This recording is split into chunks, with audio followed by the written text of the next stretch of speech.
Hello students, welcome back. तो चलिए, हमने हमारे पुराने लेक्चर में जहां तक पढ़ा था उसके आगे का आज हम कंटिन्यू करते हैं। पर कंटिन्यू करने से पहले वही हमने हमारे पुराने लेक्चर में जो जो पढ़ा था हम पहले उसको एक बार ओवरव्यू कर लेंगे। तो चलिए, हमने हमारे पुराने लेक्चर में कहाँ से स्टार्ट किया था? Statutory company. स्टैट्यूटरी कंपनी क्या होती है?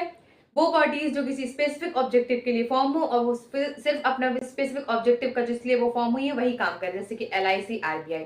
ये जो स्पेसिफिक बॉडीज होती है इनको एमओए बनाना नेसेसरी रिक्वायर नहीं होता है। ये चाहे तो बना भी सकती है, चाहे तो ना भी बना सकती है। इनके ऊपर कंपनीज एक्ट लगना उस एक्सटेंट से चालू होता है जिस एक्सटेंट पर आकर इनके ऊपर अपना स्पेशल एक्ट लगना बंद होता है। उसके बाद हमने पढ़ा था रजिस्टर्ड कंपनी। रजिस्टर्ड कंपनी मतलब वो कंपनी जो किसी पुराने लॉ के अंदर या फिर कंपनीज एक्ट 2013 के अंदर रजिस्टर्ड हो, मतलब ऐसी कंपनी जो रजिस्टर्ड हो, चाहे कंपनीज एक्ट के अंदर चाहे पुरानी किसी कंपनी लॉ के अंदर। उसके बाद हमने पढ़ा था limited by share, limited by guarantee और unlimited company. Limited by share मतलब कंपनी के जो मेंबर्स हैं उनकी लायबिलिटी लिमिटेड होगी, कितने अमाउंट तक? उतना अमाउंट जितना की amount of unpaired share capital है। और लिमिटेड बाय शेयर के केस में मेंबर से हम लायबिलिटी, जो मेंबर की लायबिलिटी वो हम कब मंगा सकते हैं? एनी टाइम, कभी भी मंगा सकते हैं हम मेंबर से।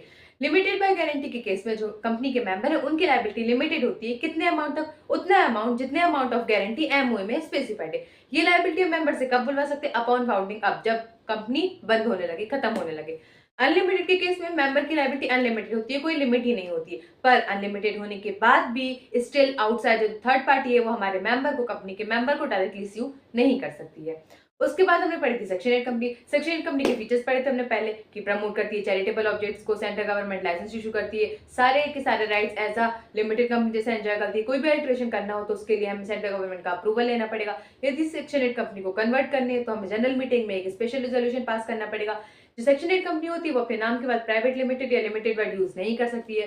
सेक्शन 8 कंपनी का जो भी प्रॉफिट आता है वो किस लिए यूज कर सकती है? सिर्फ और सिर्फ अपने ऑब्जेक्टिव को प्रमोट करने के लिए। और जो सेक्शन 8 कंपनी होती है वो अपने मेंबर्स को कभी भी डिविडेंड डिस्ट्रीब्यूट नहीं कर सकती है। फिर हमने देखा था कि सेंट्रल गवर्नमेंट सेक्शन 8 कंपनी को लाइसेंस इशू करती है तो उसके पास पावर होती है कि वो लाइसेंस को रिवोक कर सकती है, पर कब? After giving opportunity of being heard. पर वो कौन कौन से केसेस होते हैं, कौन कौन से सर्कमस्टेंसेस होते हैं जब सेंट्रल गवर्नमेंट को लगता है कि हमें लाइसेंस रिवोक कर देना चाहिए? दो कंट्रावेंट, एक फ्रॉड। दो कंट्रावेंट, एक fraud. Section 8 condition contravene, licence condition contravene और अफेयर्स कंडक्टेड फ्रॉडुलेंटली। उसके बाद हमने देखा था कि सेंट्रल गवर्नमेंट लाइसेंस को रिवोक कर देगी, उसके बाद भी सेंट्रल गवर्नमेंट ऐसे 3 ऑर्डर है जो वो दे सकती है। क्या?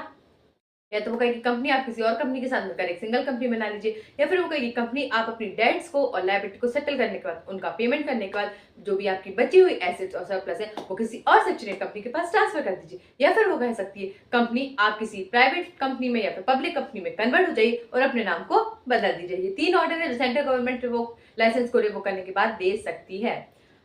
इसके बाद हमने पढ़ी थी गवर्नमेंट कंपनी। गवर्नमेंट कंपनी क्या होती है? वो कंपनी जिसका more than 50% paid of share capital कौन होल्ड करती है? सेंट्रल गवर्नमेंट, स्टेट गवर्नमेंट या फिर पार्टली स्टेट और central government. But it also include subsidy of government company. तो जिस कंपनी में गवर्नमेंट इतना होल्ड कर रही है वो कंपनी हो जाएगी गवर्नमेंट कंपनी।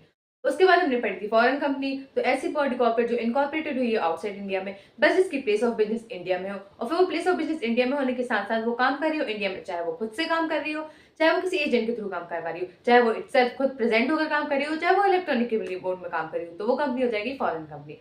उसके बाद हमें पता होल्डिंग, सब्सिडी और associate.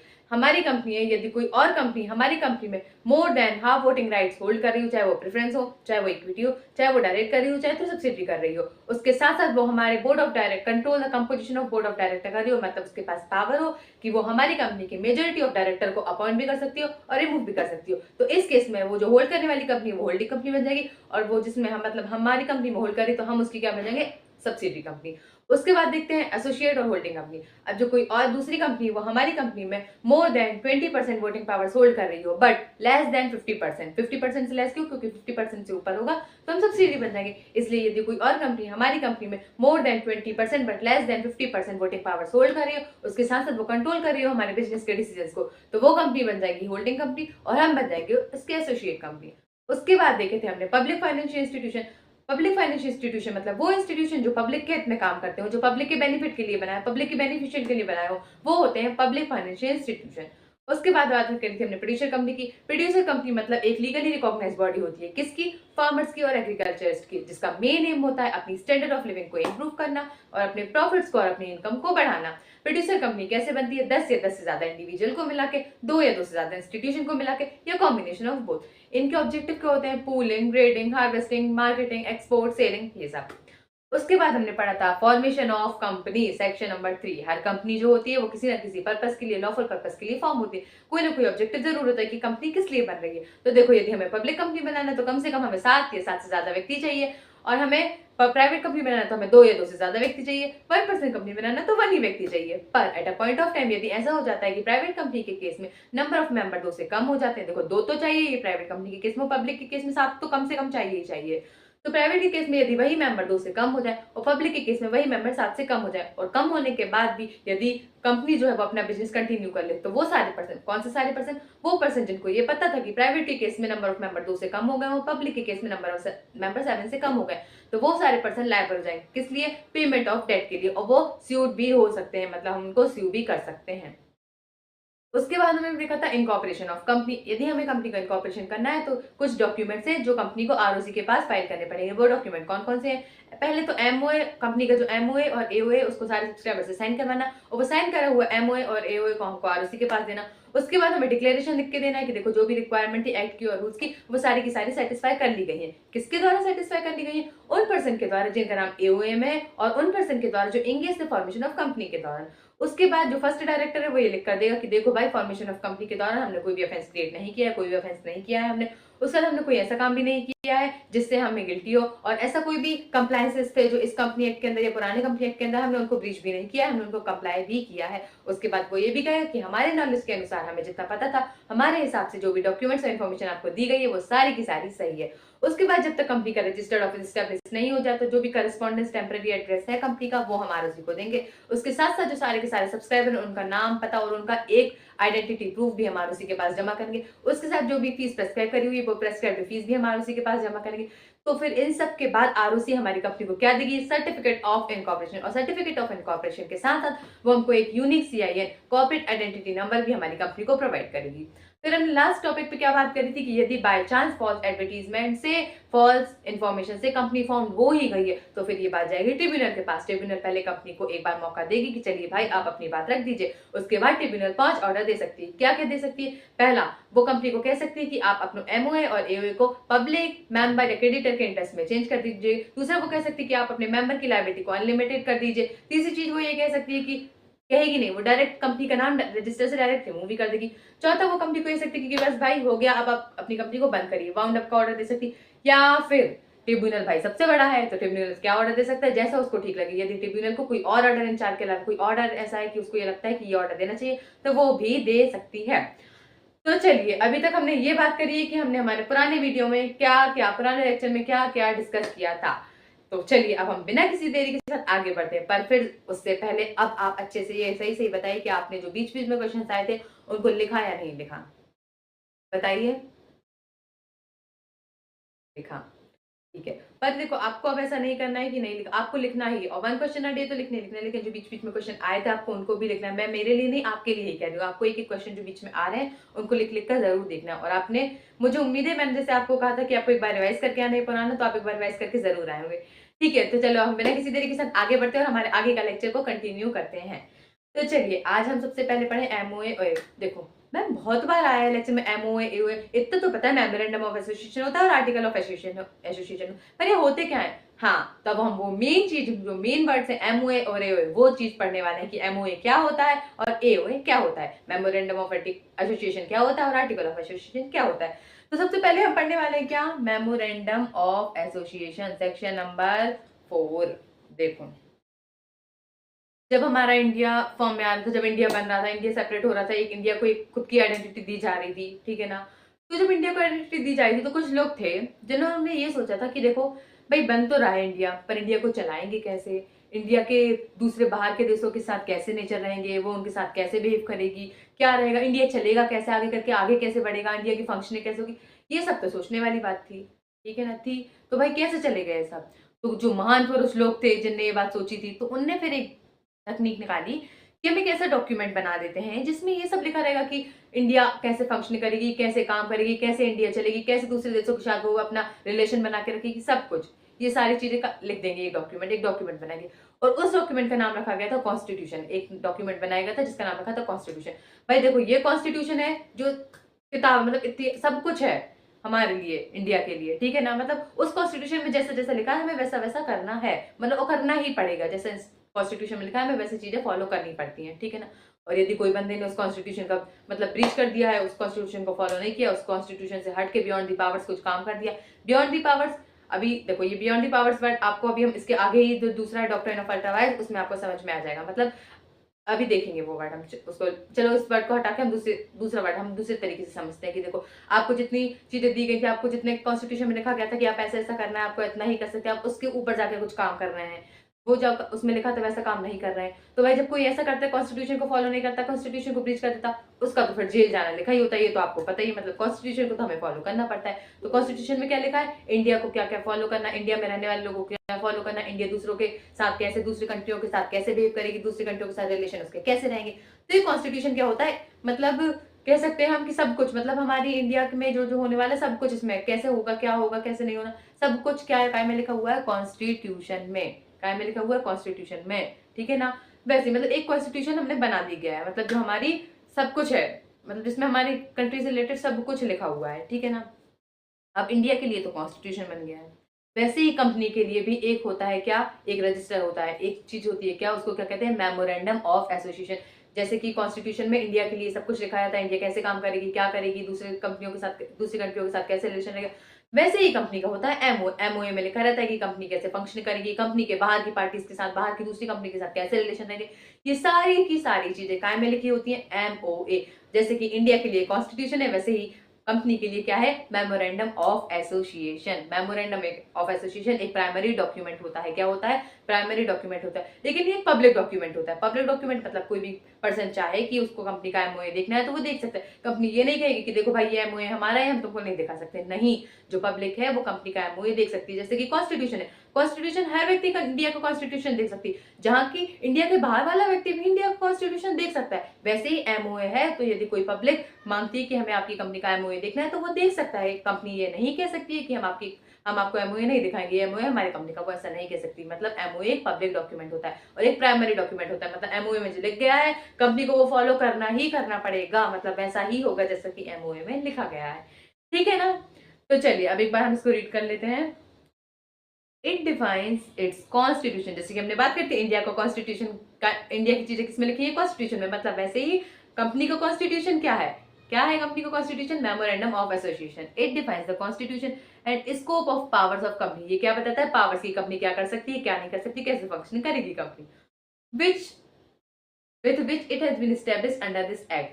It is the very foundation of which whole structure of company built. एक फाउंडेशन होता है जिसके अराउंड पूरी कंपनी बिल्ट होती है। मतलब कंपनी कैसे फंक्शन करेगी, कंपनी कैसे बनी है, कंपनी को क्या करना है, क्या नहीं करना है, कैसे, सब कुछ इसमें लिखा हुआ था। ये एक फाउंडेशन है जिसके अराउंड कंपनी बिल्ट होती है।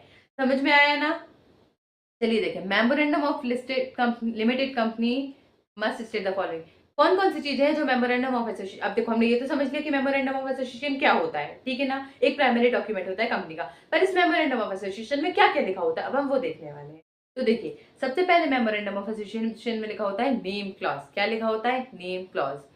Clause contain the name of company. इस क्लॉज में कंपनी का नाम लिखा हुआ था। नेम क्लॉज में क्या लिखा होता है, कंपनी का नाम, उसके साथ सुइटेबल सफिक्स लिखा होता है। यदि प्राइवेट कंपनी है तो उसके बाद कंपनी का नाम, उसके बाद लिखा रहेगा private limited. Company public company तो उसका लिखा रहेगा लिमिटेड। ओपीसी है तो लिखा रहेगा ओपीसी। जैसे सुपर, नहीं आप कोई और नाम लेते हैं, जैसे राधिका, तो राधिका प्राइवेट कंपनी है तो Radhika private limited. Radhika public company तो राधिका लिमिटेड। राधिका 1% कंपनी तो राधिका ओपीसी। मतलब नेम क्लॉज में लिखा रहेगा कंपनी का नाम और कंपनी के नाम के साथ साथ सफिक्स। मतलब प्राइवेट कंपनी है तो प्राइवेट लिमिटेड, पब्लिक कंपनी है तो सॉरी लिमिटेड, और 1% कंपनी है तो ओपीसी।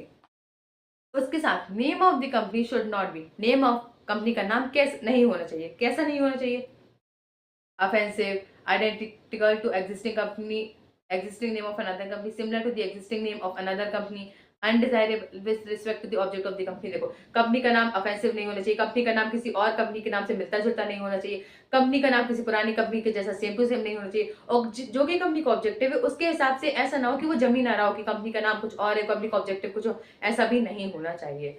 और indicating association with the government, और ऐसा नाम भी नहीं होना चाहिए जो ये इंडिकेट कर रहा हो कि कंपनी का गवर्नमेंट के साथ कोई रिलेशन नहीं है। यदि गवर्नमेंट कंपनी नहीं है वो, और तो देखो, यदि कोई कंपनी गवर्नमेंट कंपनी तो कोई बात ही नहीं, यदि कोई कंपनी गवर्नमेंट कंपनी नहीं है तो कंपनी का नाम ऐसा नहीं होना चाहिए कि वो ये आइडेंटिक मतलब ये ऐसा दिखाए कि ऐसा बिहेव करे कि वो कंपनी गवर्नमेंट से रिलेटेड है, मतलब गवर्नमेंट से उसका कोई रिलेशन है। मतलब कंपनी यदि गवर्नमेंट से रिलेटेड नहीं है तो कंपनी का नाम इस तरीके का नहीं होना चाहिए ताकि उसको देखकर लोगों को ये लगे कि ये कंपनी गवर्नमेंट से रिलेटेड है।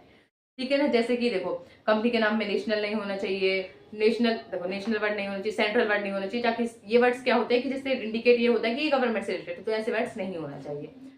उसके बाद रिजर्वेशन ऑफ नेम, कंपनी अपने नाम को रिजर्व कर लेती है, ठीक है ना।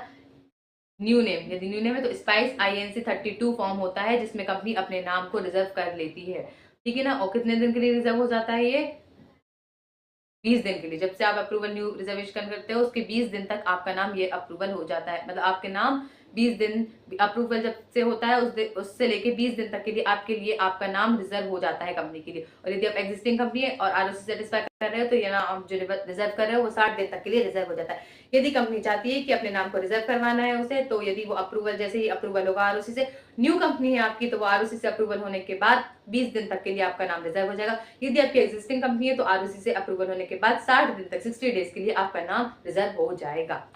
उसके बाद नेम क्लॉज और क्या लिखा होता है? डोमिसाइल और situation clause. It contains the state in which the registered office of the company is situated. Domicile situation clause में उस स्टेट का नाम लिखा होता है जहां आपकी कंपनी स्टैब्लिश्ड है। जैसे कि आपकी कंपनी उत्तर प्रदेश में स्टैब्लिश है तो डोमिसाइल क्लॉज में उत्तर प्रदेश लिखा गया, जहां आपकी कंपनी मध्य प्रदेश में स्टैब्लिश है तो आपकी डोमिसाइल क्लॉज में क्या लिखा रहेगा? मध्य प्रदेश। मतलब जहां भी जिस स्टेट में भी आपकी कंपनी स्टैब्लिश है उस स्टेट का नाम डोमिसाइल क्लॉज में लिखा हुआ होता है। उसके बाद आता है object clause. It contains the scope of business of the company that is main activity and ancillary activities. Object clause में लिखा होता है कि कंपनी का क्या ऑब्जेक्टिव है, कंपनी किस लिए फॉर्म हुई है। मतलब जैसे आपका किसी मेन पर्पस है आपका, आप इस पर्पस के लिए फॉर्म हुआ, आप इस पर मतलब किस पर्पस के लिए, किसी ना किसी पर्पस के लिए तो कंपनी फॉर्म होती है। जैसे कि हमने बात करी थी, कंपनी ऐसे तो फॉर्म हो नहीं जाती, किसी ना किसी पर्पस के लिए कंपनी फॉर्म होती है। तो ऑब्जेक्ट क्लॉज में कंपनी के ऑब्जेक्टिव लिखे होते हैं, मतलब वो कंपनी किस ऑब्जेक्टिव के लिए फॉर्म हुई है, कंपनी किस काम के लिए फॉर्म हुई है, क्या काम था जो कंपनी को पूरा करना है, जो आगे करना है, उस काम किस काम क्या काम है वो ऐसा, तो उस काम के लिए कंपनी फॉर्म हुई है। वो काम क्या किस में लिखा होता है? ऑब्जेक्ट क्लॉज में। ये मेन एक्टिविटी होती है, मेन एक्टिविटी भी होती है उसमें एंसिलरी एक्टिविटी होती है। मेन एक्टिविटी मतलब जिस पर्पस के लिए काम, जिसके लिए हुई कंपनी फॉर्म हुई है वो काम भी लिखा हुआ होगा। उसके साथ साथ क्या काम हो सकता है, मतलब जिस ऑब्जेक्टिव के लिए कंपनी फॉर्म हुई है उस ऑब्जेक्टिव को पूरा करने के लिए ऐसे कौन कौन से काम है। मतलब एंसिलरी एक्टिविटीज मतलब जो ऑब्जेक्टिव मेन एक्टिविटी है, जो मेन ऑब्जेक्टिव है उस ऑब्जेक्टिव को पूरा करने के लिए कुछ छोटे छोटे काम भी ऐसे होंगे जो करने पड़ेंगे हमें, किस लिए? वो ऑब्जेक्टिव को पूरा करने के लिए। तो वो होते हैं एंसिलरी एक्टिविटीज, मतलब जो मेन ऑब्जेक्टिव को पूरा करने के लिए काम किए जा रहे हैं वो होते हैं एंसिलरी एक्टिविटीज। तो मेन ऑब्जेक्टिव और एंसिलरी एक्टिविटीज भी काय में लिखी होती है? ऑब्जेक्ट क्लॉज में। कंपनी के ऑब्जेक्ट क्लॉज में क्या लिखा होता है? कंपनी का मेन ऑब्जेक्टिव, मेन एक्टिविटी और एंसिलरी एक्टिविटीज भी लिखी हुई होती है। उसके बाद आता है liability clause. Liability clause is an important clause of memorandum of association that outlines the extent to which member of the company are liable to contribute towards company asset in the event of winding up। Liability clause में लिखा होता है कि company की liability, company के members की liability कितनी है। मतलब यदि कंपनी का वाइंड अप होने लगता है, कंपनी आगे चल के बंद होने लगती है, तो जो कंपनी की एसेट्स है उनमें से कितना पार्ट जो है वो मेंबर के पास जाएगा। मतलब देखो, the member of company are liable to contribute towards the company's asset in the event of winding up। मतलब जब कंपनी बंद हो रही है, जब कंपनी खत्म हो रही है, वाइंड अप हो रही है, तो जो भी कंपनी की एसेट है उनमें से कितना पार्ट के लिए लायबल होंगे मेंबर्स। मतलब कितना पार्ट कंपनी की एसेट्स का मेंबर लेकर जाएंगे, कब? In the event of companies winding up. उसके बाद आता है capital cost. It states the authorised capital of the company and it's division into shares and types and number of shares. देखो, कंपनी फॉर्म होती है तो पैसा लगता है, कहाँ से आता है? वो कैपिटल से, शेयर इशू करते हैं तो वो होती है ऑथराइज कैपिटल। मतलब जो पूंजी होती है जो हम बिजनेस में लगाते हैं, कंपनी को स्टार्ट करने में लगाते हैं, वो क्या होती है? कैपिटल। तो ये कैपिटल हम कैसे लेते हैं? शेयर्स के थ्रू जनरेट करते हैं, ठीक है ना। तो जो ऑथराइज कैपिटल, वो कितनी ऑथराइज कैपिटल है कंपनी की वो लिखेंगे। टाइप्स ऑफ शेयर लिखेंगे कि देखो जो आपने शेयर से कैपिटल लाए हैं वो कौन से शेयर है, प्रेफरेंस शेयर है कि इक्विटी शेयर है, क्या है वो, तो वो टाइप्स ऑफ शेयर लिखेंगे। और नंबर ऑफ शेयर, जैसे कि देखो नंबर ऑफ शेयर कैसे, मतलब जैसे हमने 200 शेयर इशू कर रहे हैं 10 रुपए वाले, तो नंबर ऑफ शेयर भी लिखेंगे कि 200 शेयर और कितने रुपए वाले ये भी लिखेंगे। तो देखो ऑथराइज कैपिटल कितना है टोटल वो भी लिखेंगे, ठीक है ना। कौन सा टाइप ऑफ शेयर, प्रेफरेंस या इक्विटी, वो भी लिखा रहेगा। और कितने शेयर है, नंबर ऑफ शेयर्स भी लिखा रहेगा, कितने रुपए वाले हैं वो भी लिखा रहेगा। मतलब authorise capital, number of share, कौन सा टाइप ऑफ शेयर है, कितने रुपए वाले शेयर है, ये सारे की सारी चीजें कैपिटल क्लॉज में लिखी होगी। मतलब कैपिटल से रिलेटेड सारी की सारी कैपिटल चीज में काय में लिखी रहेगी, कैपिटल क्लॉज में। उसके बाद आता है in case of 1% company the name of person who in the event of death of subscriber shell become the member of the company. क्या बात है, ये तो बात देखी देखी लग रही है। इसमें लिखा है कि 1% कंपनी के केस में उस पर्सन का नाम लिखा होगा, यदि उस पर्सन का नाम लिखा होगा जो मेंबर की डेथ होने के बाद कंपनी का मेंबर बन जाएगा। भाई साहब किसकी बात हो रही है, नॉमिनी की। हाँ, नॉमिनी तो वही पर्सन होता है जो 1% कंपनी के केस में यदि मेंबर की डेथ हो जाती है तो नॉमिनी ही तो 1% कंपनी के केस में मेंबर की डेथ होने के बाद मेंबर बन जाता है ना। तो ये इनडायरेक्टली तो वही लिखा है कि 1% कंपनी के केस में उस पर्सन का नाम लिखा जाएगा जो मेंबर बन जाएगा, कब, event of death of subscriber. मतलब यहाँ किसकी बात हो रही है, नॉमिनी। हमें 1% कंपनी के केस में नॉमिनी का नाम भी लिखना है हमारे मेमोरेंडम ऑफ एसोसिएशन में। तो ये सारी चीजें हो गई काय की बात, memorandum of association. I hope आपको मेमोरेंडम ऑफ एसोसिएशन बहुत अच्छे से समझ में आया। मेमोरेंडम ऑफ एसोसिएशन अपनी कंपनी का कॉन्स्टिट्यूशन होता है जिसमें सारी की सारी पावर्स लिखी होती हैं। मेमोरेंडम ऑफ कंपनी फाउंडेशन होता है जिसके पूरे चारों तरफ से कंपनी बिल्ट होती है। मेमोरेंडम ऑफ एसोसिएशन में क्या क्या लिखा होता है, name clause, domicile clause, object clause, liability clause, capital clause और 1% कंपनी के केस में नॉमिनी का नाम। ये टेबल के नाम दिए और किस टेबल में क्या क्या होता है ये एक बार आपको बस रीड करना है, कुछ ज्यादा इंपॉर्टेंट नहीं है। जैसे कि देखो टेबल ए में it applies to the corporation of share capital, ये उन कॉर्पोरेशन को ड्राइव करता है, अप्लाई पे होता है जिसका शेयर कैपिटल है। टेबल बी में it applies to a limited by guarantee corporation does not have share capital, table B उन कॉर्पोरेशन के ऊपर अप्लाई होती है जिनका कोई शेयर कैपिटल नहीं है पर वो लिमिटेड बाय गारंटी है। Table C applies to a company which have share capital with protected by guarantee, table C उन कंपनी के ऊपर अप्लाई होता है, उन कॉर्पोरेशन के ऊपर अप्लाई होता है जिसके पास शेयर कैपिटल है और जो लिमिटेड बाय गारंटी है। टेबल डी अप्लाई होती है अनरेस्ट्रिक्टेड कॉर्पोरेशन की जो इनके पास शेयर कैपिटल नहीं है। टेबल ई होती है अनरेस्ट्रिक्टेड कंपनी के ऊपर जिनके पास शेयर कैपिटल है। बस एक बार आपको रीड करना है कि एमसीक्यू में यदि आ जाता है कि टेबल बी, टेबल ए, टेबल सी किसके ऊपर अप्लाई होती है तो आपको एक बार बस आना चाहिए। उसके बाद अब हमने जैसे बात करी थी कि हम आते हैं doctrine of ultra vires. Doctrine of ultra vires, इसका एक फेमस केस लॉ है Ashbery railway carriage and iron company limited versus rice. The term ultra vires means beyond the powers. Term ultra vires का मतलब होता है beyond the powers. देखिए चलो हम इस बार इसको एक एग्जांपल से देख लेते हैं। अब देखिए, एक है बच्चा सोनू। कौन है बच्चा, सोनू। ये है उसकी मदर। सोनू की मम्मी ने सोनू को दिए हैं 500 रुपए। कितने रुपए दिए सोनू की मम्मी ने सोनू को, 500 रुपए। सोनू की मम्मी ने कहा है बेटा जाओ और 250 रुपए की टॉफी चॉकलेट लेकर आ जाओ और 250 रुपए वापस लेके आओ। सोनू की मम्मी ने सोनू को दिए हैं 500 रुपए और उससे बोला है कि बेटा जाओ 500 रुपए लेकर 250 रुपए की चॉकलेट लेकर आ जाओ, 250 रुपए वापस लेकर आ जाओ, ठीक है ना। फिर सोनू जाता है शॉपकीपर के पास।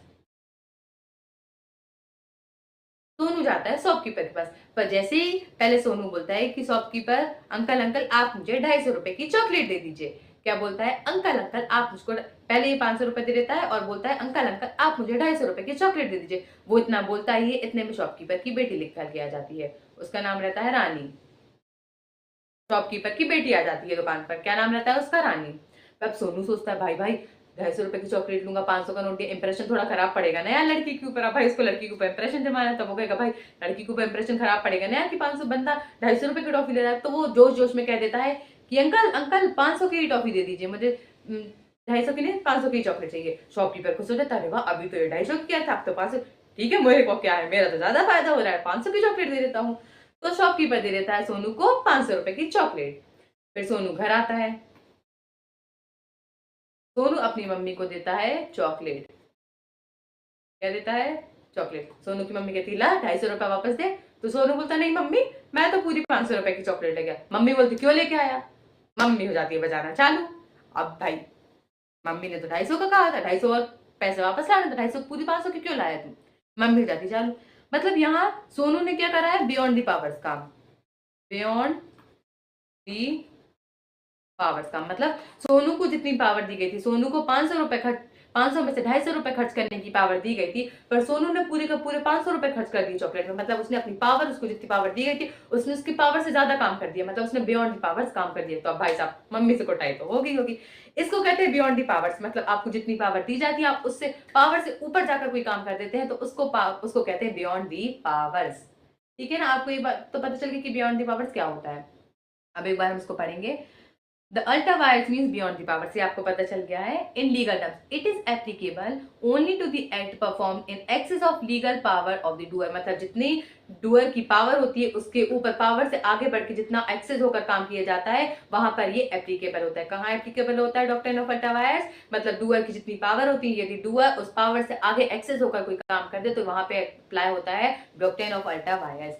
This works on the assumption that the powers are limited in nature. ये एक ऐसे assumption पर काम करता है कि जो पावर्स होती है वो लिमिटेड होती है, मतलब आपको इतनी, जैसे कि सोनू को कितनी पावर दी गई थी 250 रुपए तक, तो ये लिमिटेड थी कि आपको सिर्फ पावर्स दी गई है सोनू को कितनी 250 रुपए खर्च करने की, तो आपको 250 ही खर्च करनी है। वो उसने 500 खर्च करे, वो उसकी बियॉन्ड दी पावर्स हो गई है, तो वहां अप्लाई हो गया डॉक्ट्रिन ऑफ अल्ट्रा वायर्स।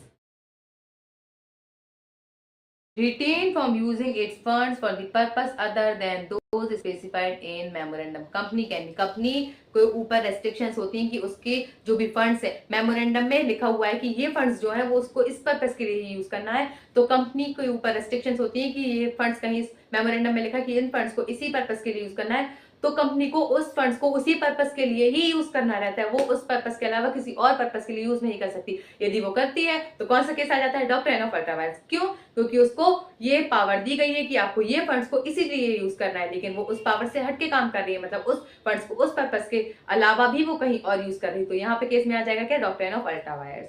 उसके बाद restrain from claiming on trade different from one authorise, मतलब जिसका मेमोरेंडम में लिखा है कि कंपनी को यही काम करना है और यही काम ही करेगी कंपनी, लेकिन यदि कंपनी उस काम के अलावा भी कोई और काम कर लेती है, कौन सा काम, जो मेमोरेंडम में लिखा हुआ कि कंपनी इस पर्पस के लिए और कंपनी को ये काम करना है, उस पर्पस के अलावा भी कंपनी कोई अलग काम कर लेती है तो भी डॉक्ट्रिन ऑफ अल्ट्रा वायर्स आ जाए। क्यों? क्योंकि कंपनी अपनी बियॉन्ड दी पावर्स काम करेगी। पावर्स क्या में लिखी हुई है मेमोरेंडम में, और मेमोरेंडम में जो पावर्स लिखी हुई है उसके अलावा भी कंपनी कोई और काम कर रही है, तो यहाँ केस में आ जाता है डॉक्ट्रिन ऑफ अल्ट्रा वायर्स, मतलब कंपनी अपनी पावर से हट के भी कोई काम कर रही है, बियॉन्ड दी पावर्स काम कर रही है, तो वो केस आ जाता है doctrine of ultra vires. I hope आपको बहुत अच्छे से समझ में आ रहा है कि डॉक्ट्रिन ऑफ अल्ट्रा वायर्स क्या होता है। The company can not sue on ultra vires transaction. Company कभी अल्ट्रा वायर, देखो एक बार पहले पूरी लाइन पढ़ेंगे। Company can not sue on the ultra vires transaction, further it can not be sued to if the company, देखो company यदि ultra vires transaction करती है ना तो वो किसी को और स्यू कर सकती है, ना तो वो किसी के द्वारा स्यू हो सकती है। यदि कोई कंपनी है वो अल्ट्रा वायर्स ट्रांजेक्शन करती है, मतलब वो बियॉन्ड दी पावर्स काम करती है, तो ना तो वो किसी को स्यू कर सकती, ना तो वो किसी के ऊपर केस कर सकती, ना वो स्यूड हो सकती, ना वो किसी के द्वारा कोई उसके ऊपर केस कर सकता है। If the company supply goods or offer services or lends money on ultra wires contract, then it cannot obtain payment or recover of loan.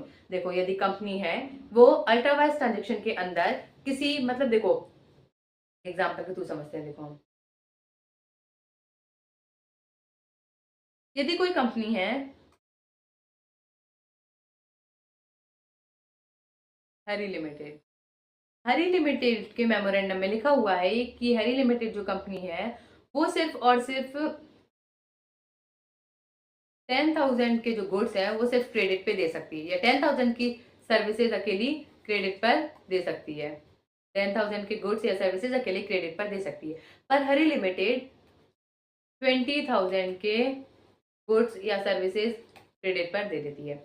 तो ये क्या हो गया, बियॉन्ड दी पावर्स काम कर लिया हरी लिमिटेड ने। हरी लिमिटेड को पावर्स कितनी थी, सिर्फ 10,000 तक के गुड्स और सर्विसेज क्रेडिट पर देने की, पर उसने कितने तक के दे दिया, 20,000 के, तो ये केस हो गया बियॉन्ड दी पावर्स पर। तो इस केस में अब हरी लिमिटेड जो भी क्रेडिटर है उनसे पैसा रिकवर नहीं कर सकता है। वही बात लिखी है, if a company supply goods और ऑफर सर्विसेज और लैंड्स एनी मनी, या फिर कोई बैंक था उसके में लिखा हुआ था कि आप इतने तक का ही अमाउंट लैंड पे दे सकते हैं, किसी को दे सकते हैं, लोन दे सकते हैं, तो यदि आप बियॉन्ड दी पावर्स उतने से ज्यादा कहीं किसी को लोन दे देते हैं तो वो बात आ जाती है बियॉन्ड दी पावर्स, मतलब अल्ट्रा वायर्स। तो आप किसी को सप्लाई करते हैं गुड्स या फिर सर्विसेज देते हैं या फिर लैंड्स करते हैं money on ultra vires contract, ultra vires मतलब बियॉन्ड दी पावर्स जाकर, then it can not obtain payment और रिकवर द लोन, तो फिर आपकी कंपनी वो पैसा वापस नहीं मांग सकती, वो लोन जो है वो रिकवर नहीं कर सकती। समझ में आया? डॉक्ट्रिन ऑफ अल्ट्रा वायर्स मतलब बियॉन्ड दी पावर्स, आपको जितनी पावर्स दी गई है आप उन पावर्स से आगे चल के कोई काम करते हैं तो उसको कहते हैं बियॉन्ड दी पावर्स। चलिए, तो अब आता है आर्टिकल ऑफ एसोसिएशन। देखिए, जैसे कि हमने बात की थी मेमोरेंडम ऑफ एसोसिएशन क्या होता है, कोई जैसे हमारी इंडिया है, इंडिया के लिए सारे पावर, सारे इंडिया दूसरे कंपनियों के सॉरी दूसरे देशों के साथ कैसे रिलेशन रखेगी, कैसे बात कर, कैसा काम करना है, कैसे फंक्शन करेगी, कौन, हमारी इंडिया, उसके लिए क्या बनाया गया कॉन्स्टिट्यूशन। वैसे ही कंपनी के लिए बनाया था, कंपनी का कॉन्स्टिट्यूशन क्या, मेमोरेंडम ऑफ एसोसिएशन। अब आर्टिकल ऑफ एसोसिएशन की हम ये बात करते हैं कि देखो कोई कंपनी है, सॉरी कोई परिवार है, ठीक है, हमारे कोई परिवार है। अब जैसे कोई कुछ कुछ नियम होते हैं किसी किसी घर के, कि जैसे इतने बजे खाना हो जाना चाहिए, इतने बजे खाना लग जाना चाहिए, इतने बजे लंच हो जाना चाहिए, इतने बजे डिनर हो जाना चाहिए, कुछ है इतने बजे सब सो जाएंगे, इतने बजे के बाद घर के कोई बाहर, ये जो हमारे बड़े बुजुर्ग रहते हैं वो हमारे लिए एक रेस्ट्रिक्शन बना देते हैं कि देखो ये आपके ऊपर है, ये ड्यूटीज आपको इतने बजे घर वापस आना है, इतने बजे के बाद घर से कोई बाहर, ये सारी ड्यूटीज कौन बनाता है, बड़े बुजुर्ग लोग, कि हाँ ये सब लिखा हुआ। तो ये सब कहाँ लिख देते हैं, वो एक किताब रहती है कि हाँ ये घर के नियम है, ये घर के कायदे कानून है, इनको आपको फॉलो करना है, ये कौन बना देते हैं, बड़े बुजुर्ग। ऐसे ही कंपनी के एक कानून में जाते हैं कि जिसमें क्या लिखा होता है, ड्यूटीज, मतलब जो डायरेक्टर होते हैं, कितने डायरेक्टर की ड्यूटीज लिख देते हैं हम, ठीक है ना, कि कब कब कौन कौन सी कंडीशन है कि जिनमें जनरल मीटिंग बुलाई जाएगी, जनरल मीटिंग में कम से कम कितने लोग प्रेजेंट होना जरूरी, ये सब चीजें काय में लिखी होती है, एक और डॉक्यूमेंट बना देते हैं जो सेकेंडरी डॉक्यूमेंट होता है, आर्टिकल ऑफ एसोसिएशन। सेकेंडरी, अब इस बात पे गौर करिए, आर्टिकल ऑफ एसोसिएशन एक सेकेंडरी डॉक्यूमेंट होता है। क्यों सेकेंडरी डॉक्यूमेंट होता है, देखो यदि एक कॉन्स्टिट्यूशन है वो पूरी इंडिया के ऊपर लागू हो रहा है, वो ज्यादा बड़ा है कि एक कॉन्स्टिट्यूशन है जो छोटा सा आपने घर के लिए बनाया वो ज्यादा बड़ा है, बताओ। जो एक कॉन्स्टिट्यूशन जो पूरी इंडिया के ऊपर लागू हो रहा है और एक कॉन्स्टिट्यूशन है जो सिर्फ आपने अपने घर के लिए बनाया, तो कौन सा बड़ा है, ऑब्वियसली इंडिया वाला, क्योंकि वो पूरे इंडिया, पहले पूरे इंडिया के ऊपर लागू होगा, वो आपके ऊपर भी लागू हो रहा है, उसके बाद आपके घर का जो बनाया हुआ कॉन्स्टिट्यूशन है वो लागू हो रहा है। वैसे ही पहले कंपनी के ऊपर जो मेमोरेंडम ऑफ एसोसिएशन जो पूरी कंपनी के लिए बनाया गया है वो लागू होगा, उसके बाद जो आर्टिकल ऑफ एसोसिएशन है वो लागू होगा, वो एक सेकेंडरी डॉक्यूमेंट होता है जिसमें क्या लिखा होता है, रूल्स और रेगुलेशन, कंपनी के रूल्स क्या होते हैं, कंपनी के रेगुलेशंस क्या होती है, कंपनी के रूल्स क्या क्या होते हैं जिनको हमें फॉलो करना पड़ता है, जिनको मेंबर को फॉलो करना होता है, वो क्या में लिखे होते हैं, आर्टिकल ऑफ एसोसिएशन में। अब देखो एक बार मैं आपको एक बार अंतर बता देती हूँ memorandum of association article of association में। देखो मेमोरेंडम ऑफ एसोसिएशन क्या होती है, पावर्स लिखे होते हैं, ठीक है, इसमें क्या ये होता है मेमोरेंडम ऑफ एसोसिएशन, ये होता है article of association. Article of association में क्या लिखा होता है, rules and regulation, rules and regulations लिखे होते हैं कंपनी के। ये एक रिलेशन काय के बीच में होता है, कंपनी के और थर्ड पार्टी के बीच में। इसमें कंपनी और मेंबर के बीच के रिलेशंस होते हैं। ये एक प्राइमरी डॉक्यूमेंट होता है, ये एक सेकेंडरी डॉक्यूमेंट होता है। अब एक बात बताओ, एमओए में कुछ लिखा हुआ है, किसी टॉपिक किसी चीज से रिलेटेड एमओए में कुछ लिखा हुआ है कंपनी के, और वही टॉपिक से रिलेटेड एओए में भी कुछ लिखा हुआ है कंपनी के, पर एमओए में उसी टॉपिक से रिलेटेड कुछ और बात कही है और एओए में उसी टॉपिक से रिलेटेड कुछ और बात कही, तो आप किसको सुपीरियरिटी देंगे, किसको आप पहले मानेंगे, ऑब्वियसली मैम एमओए को। क्यों, एमओए ज्यादा सुपीरियर, एमओए प्राइमरी डॉक्यूमेंट है, एमओए ज्यादा अच्छा है। तो हम इसलिए क्या करेंगे, यदि ऐसी कोई कंडीशन आती है जब एमओए और एओए की लिखी हुई बात कॉन्ट्रोडिक्ट करती है तो हम एमओए को सुपीरियर मानते हैं। Time of retention at formation letter, private company agreed by all member, public company on special resolution, article of association बन जाता है। उसके बाद यदि कंपनी को लगता है, फॉर्मेशन ऑफ कंपनी होने के बाद कंपनी को ऐसा लगता है कि उसके रूल्स को और रेगुलेशन को, एंटरेंजमेंट मतलब क्या होता है, किसी भी चीज को और रेस्ट्रिक्ट कर देना, मतलब कोई स्ट्रिक्ट बना देना किसी भी चीज को। मतलब जैसे हमने घर के नियम कायदे थे कि 10 बजे के बाद कोई नहीं आ सकता है, तो हमें और उसको चेंज करने क्या करना है, हमें कहना है कि नहीं भाई अब 8 बजे के बाद रात में कोई अंदर नहीं आ सकता, मतलब 8 बजे के पहले पहले आपको घर के अंदर आना ही आना है। मतलब किसी भी चीज को और रेस्ट्रिक्शन, रूल्स तो मतलब पहले से तो थे, रेस्ट्रिक्शन पहले से तो थी, पर उन रेस्ट्रिक्शन को और रेस्ट्रिक्ट कर देना, उसको कहते हैं एंट्रेंचमेंट। तो यदि फॉर्मेशन हो गया कंपनी को, उसके बाद हमें एंट्रेंचमेंट लाना है, तो प्राइवेट कंपनी के केस में यदि हमें एंट्रेंचमेंट लाना है तो कंपनी के सारे मेंबर से हमें एग्री करवाना पड़ेगा। जैसे घर है तो घर में हमें रेस्ट्रिक्शंस लाना है तो हमें सारे मेंबर से एग्री करवाना पड़ेगा कि देखो भाई 10 बजे का टाइम था, हम उसको 8 बजे कर रहे हैं। तो प्राइवेट कंपनी के केस में हमें सारे के सारे मेंबर से एग्री करवाना पड़ेगा, और पब्लिक कंपनी के केस में हमें एक स्पेशल रेजोल्यूशन पास करना पड़ेगा। आर्टिकल ऑफ एसोसिएशन क्या होती है, कंपनी के रूल्स और रेगुलेशंस, जिसमें कंपनी के रूल्स और रेगुलेशंस लिखे होते हैं। यदि कंपनी फॉर्म हो गई, उसके बाद यदि कंपनी के रूल्स में कोई और रेस्ट्रिक्शंस लानी है, कोई और एंट्रेंचमेंट करना है, तो यदि प्राइवेट कंपनी के केस में ऐसा करना है तो हमें सारे के सारे मेंबर से एग्री करवाना पड़ेगा, और पब्लिक कंपनी के केस में ऐसा करना है तो हमें एक स्पेशल रेजोल्यूशन को पास करना पड़ेगा। आई होप आप इतनी टाइम से अभी तक जो एमओए और एओए सुनते आ रहे थे, वो एमओए और एओए क्या होता है आपको उसको लेके बहुत अच्छे से क्लैरिटी हो गई होगी। तो क्या हम आगे बढ़े, देखो signing of memorandum and articles. Rule 13 of Companies Incorporation Rules 2014 prescribe this manner. देखो memorandum and article of association of the company shall be signed in the following manner. अभी तक तो हमने देख लिया मेमोरेंडम और article of association of the company क्या होते हैं। पर ये साइन कैसे होते हैं, किस मैनर में एमओए और एओए कंपनी के साइन होते हैं, वो हम देखने वाले हैं कि कैसे साइन होते हैं एमओए और एओए। तो देखो, memorandum and article of association of the company shall be signed by each subscriber to the memorandum। जो एमओए और एओए है कंपनी का, वो साइन होता है सारे के सारे सब्सक्राइबर के द्वारा। जो एमओए के सारे सब्सक्राइबर हैं, इनके द्वारा एमओए मेमोरेंडम ऑफ आर्टिकल और article sorry memorandum of association और आर्टिकल ऑफ एसोसिएशन साइन होते हैं। किसके द्वारा? सब्सक्राइबर के द्वारा। The subscriber shall add his name, address, description and occupation in the presence of at least one witness। मतलब ये जो सब्सक्राइबर है वो साइन करेगा, जो मेमोरेंडम के सब्सक्राइबर है वो क्या साइन करेंगे? एमओए और एओए। उसके साथ साथ सब्सक्राइबर अपना नाम भी लिख देगा, उसमें अपना एड्रेस भी लिख देगा, अपना डिस्क्रिप्शन भी लिख देगा, अपना ऑक्यूपेशन भी लिख देगा। और ये सब काम मतलब वो अपना साइन और ये सब लिखेगा किसके सामने? एक प्रेजेंस, एक विटनेस के सामने, एक गवाह के सामने वो सब चीजें करेगा। एक गवाह के सामने एक सब्सक्राइबर जो है वो एमओए और एओए को साइन करेगा, उसके साथ साथ वो अपना नाम, अपना पता, अपना डिस्क्रिप्शन, अपना ऑक्यूपेशन भी लिख देगा। कहाँ पर लिख देगा? जहां पर वो एमओए और एओए में साइन कर रहा है। उसके बाद where a subscriber to the memorandum is illiterate. यदि सब्सक्राइबर ऑफ मेमोरेंडम जो है वो इलिटरेट है, मतलब वो अनपढ़ है, मतलब वो पढ़ा लिखा नहीं है, वो नहीं जानता है साइन करना, वो नहीं जानता है लिखना पढ़ना, तो फिर he shall affix his thumb impression on mark which shall be described as such by person writing for him। इस केस में यदि जो सब्सक्राइबर है मेमोरेंडम का वो इलिटरेट है, तो वो क्या करेगा? जहां पे सब्सक्राइबर साइन करना था, वो सब्सक्राइबर साइन करने की जगह वो जो सब्सक्राइबर है जो इलिटरेट है वो वहां पर थंब लगा देगा, अंगूठा लगा देगा। ठीक है ना?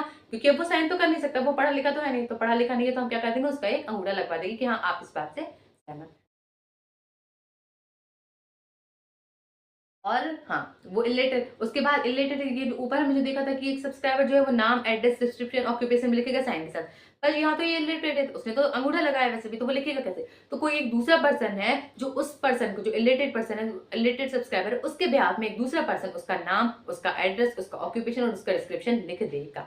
देखो, यदि सब्सक्राइबर लिटरेट है, पढ़ा लिखा हुआ है, तो वो एमओए और एओए में साइन कर देगा। जो सब्सक्राइबर है वो साइन कर देगा, और साइन करने के साथ साथ वो अपना नाम, अपना पता, अपना डिस्क्रिप्शन, अपना ऑक्यूपेशन एक गवाह की मौजूदगी में भी लिख देगा। यदि सब्सक्राइबर जो है इलिटरेट है, वो पढ़ा लिखा नहीं है, तो वो क्या करेगा? साइन करने की जगह एक अंगूठा लगा देगा। अंगूठे लगाने के साथ साथ वो नाम पता तो लिख नहीं सकता, तो एक दूसरा बंदा उस इलिटरेट सब्सक्राइबर के बिहाफ में उसका नाम, उसका पता, उसका डिस्क्रिप्शन, उसका ऑक्यूपेशन लिख देगा। The person The person writing for illiterate subscriber shall also read and explain the content of memorandum and article of association। अब देखो, साइन और थंब, अंगूठा लगा रहे हैं, मतलब आप उस बात से सहमत है, जो एमओए और एओए में लिखा, आप उस बात से एग्री करते हैं, आप उस बात पे अपनी सहमति देते हैं कि हाँ भाई मैं इस बात से सहमत हूँ। अब जो अंगूठा लगा रहा है उसने अंगूठा तो लगा दिया, अब भाई वो अपना एसेंट दे रहा है ना कि हाँ मैं आपकी इस बात से सहमत हूँ जो एमओए और एओए में लिखा है, पर उसको पता तो होना चाहिए ना एमओए और एओए में क्या लिखा है, जब तो वो अपनी सहमति दे रहा है। बताइए। तो लेकिन वो तो इलिटरेट है, वो पढ़ेगा कैसे? हाँ, तो यदि वो अंगूठा लगा रहा है, तो जो दूसरा पर्सन था जो उसके बिहाफ में उसका नाम, पता वगैरह लिख रहा था, तो वही पर्सन की ये रिस्पॉन्सिबिलिटी होती है कि वो एमओए और एओए में जो कुछ भी लिखा है वो अच्छे से पढ़कर और अच्छे से समझाएगा। किसे? वो जो इलिटरेट पर्सन है जो पढ़ और लिख नहीं सकता। क्योंकि जब भाई वो अपना आंसर दे रहा है, वो कह रहा है कि मैं आपकी बात से सहमत हूँ, वो एग्री कर रहा है, तो उसको पता तो होना चाहिए कि मैं किस बात से एग्री कर रहा हूँ। उसको पता होना चाहिए ना एमओए और एओए में क्या लिखा है। तो बस जो पर्सन उसके बिहाफ में नाम, पता वगैरह लिख रहा था, तो वही पर्सन की रिस्पॉन्सिबिलिटी बनती है कि वो इलिटरेट पर्सन को उस एमओए और एओए में क्या लिखा है वो पढ़ेगा और अच्छे से उसको समझाएगा। where the subscriber to the memorandum is a body corporate। यदि जो मेमोरेंडम में जो सब्सक्राइबर है वो एक बॉडी कॉर्पोरेट है। The memorandum and article of association shall be signed by the director। यदि जो सब्सक्राइबर है मेमोरेंडम में जो सब्सक्राइबर है वो एक बॉडी कॉर्पोरेट है, तो बॉडी कॉर्पोरेट कैसे साइन करेगी? वो तो आर्टिफिशियल पर्सन है, तो बॉडी कॉर्पोरेट के बिहाफ से एक बॉडी कॉर्पोरेट का एक डायरेक्टर है, वो साइन करेगा बॉडी कॉर्पोरेट के बिहाफ से कि हाँ, जब यदि डायरेक्टर ने साइन कर दिया बॉडी कॉर्पोरेट के, तो ये बात मान ली जाएगी, ये कह दिया जाएगा कि बॉडी कॉर्पोरेट इस बात से एग्री करती है। या फिर डायरेक्टर भी कर सकते हैं, या फिर ऑफिसर भी कर सकते हैं, या फिर एम्प्लॉय भी कर सकता है। मतलब बॉडी कॉर्पोरेट के बिहाफ में या तो एक उसका डायरेक्टर कर दे, या तो एक उसको कोई ऑफिसर कर दे, या तो एक उसको कोई एम्प्लॉय कर दे। And if the subscriber is LLP, और यदि एलएलपी है एक सब्सक्राइबर, यदि सब्सक्राइबर कौन है? एक एलएलपी है, it shall be signed by the partner of LLP. तो एलएलपी का जो भी एक पार्टनर है उसके द्वारा साइन कर दिया जाएगा, तो भी ये बात मान ली जाएगी कि एलएलपी इस बात से एग्री करती है, एलएलपी इस बात पे अपना कंसेंट देती है। तो देखो, यदि सब्सक्राइबर कौन है?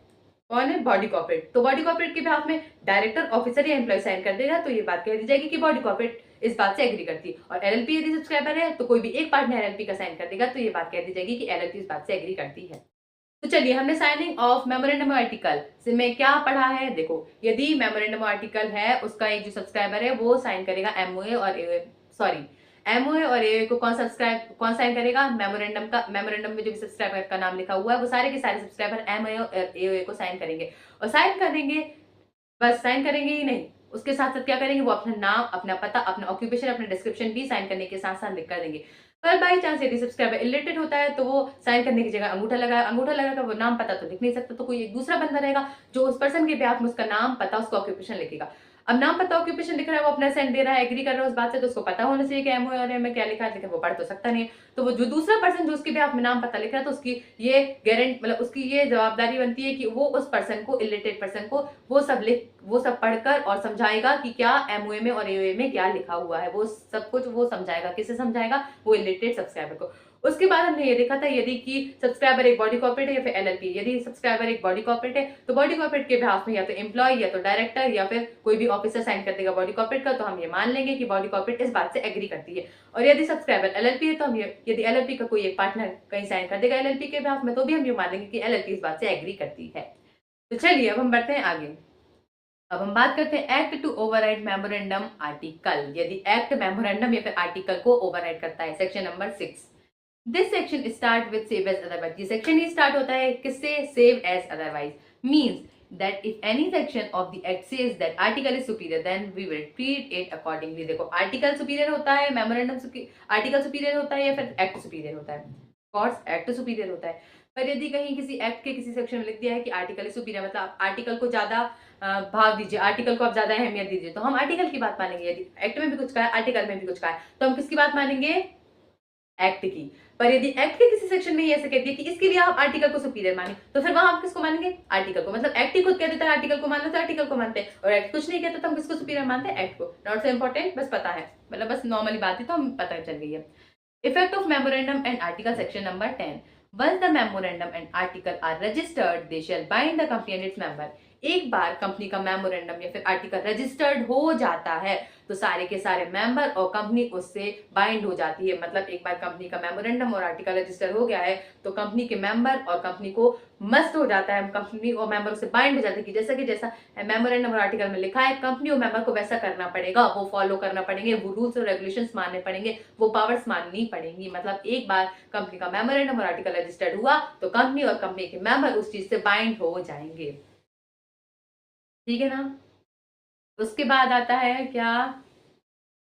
Registered office, section number 12। क्या आता है? Registered office, section number 12, registered office.